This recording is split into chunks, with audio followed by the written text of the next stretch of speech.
Excited na raw si Judy Ann Santos sa Pasko, lalo pat ngayon na lang daw niya ulit personal na may pagluluto ng Noche Buena ang kanyang mag-anak.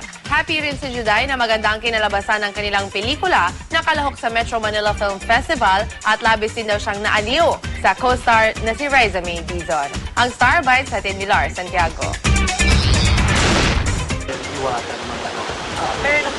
Pakiramdam ni Judy Ann Santos, mabilis na natapos ang shooting nila ni na Senator Bong Revilla Jr. at Vic Soto para sa Film Fest movie nilang si Agimat, si Enteng at si Ako. Napakaseraw kasi nila sa set, kaya halos hindi nila napansin na tapos na pala ang shooting. Puring-puri ni Juday ang senador at si Bossing.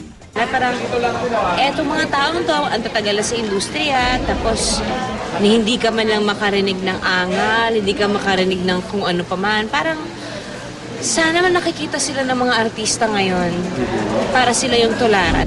Puring-puri rin ni Juday ang child star na si Riza May Dizon, na kasama rin nila sa pelikula. Alam mo yung bata, para talaga siyang manigang disusi. Yung pag pinaarte mo, aarte, keso inaantok na siya or pagod galing sa mga puyatan na ganap niya pa sa buhay.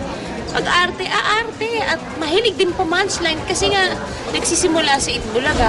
Malaking pasalamat ni Juday na sa December 23 na ang Parade of Stars ng MMFF mula sa dating nakagawiang December 24. Excited ako makapagluto ng buong araw sa 24 kasi mga ilang Pasko din yung nagdaan na hindi ko maabala yung Noche Buena dahil nasa parada ka.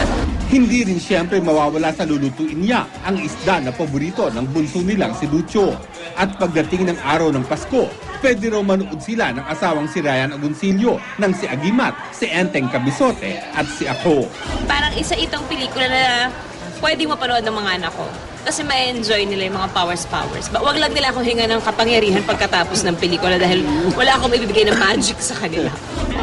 Lars Santiago, GMA News.